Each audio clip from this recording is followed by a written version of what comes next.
আমরা উমানন্দ টেম্পল ঘুরে নিয়েছি, তার পাশেই ব্রহ্মপুত্র রোপওয়ে করে, যেখানকারও ভাড়া 200 টাকা, কিন্তু এখানে টাইম লিমিট আছে, এখানে 2 ঘন্টার মধ্যে ফিরে আসতে হবে, নাহলে আবার পেমেন্ট করতে হবে, মানে যে ভাড়া সেই ভাড়া আবার পেমেন্ট করতে হবে।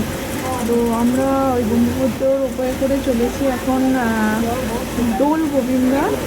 যতটুকু শুনলাম এরকম কোনো কৃষ্ণের মন্দির আছে, সেই মন্দির দর্শনের উদ্দেশ্যে।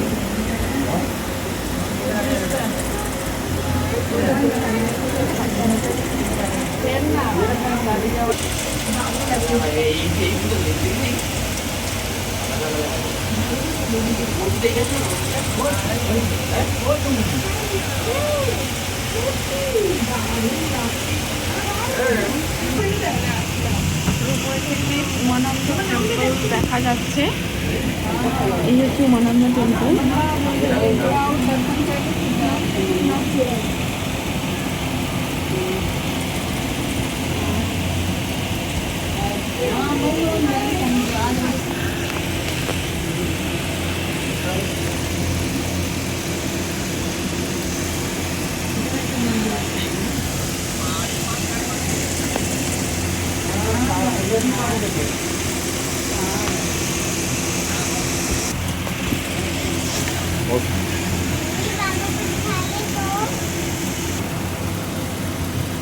আমরা গন্তব্যে পৌঁছে গেছি।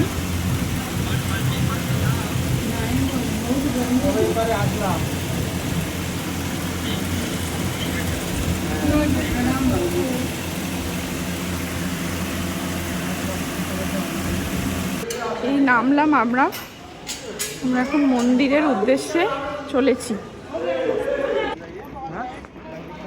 এখানে এই মন্দিরগুলো আছে।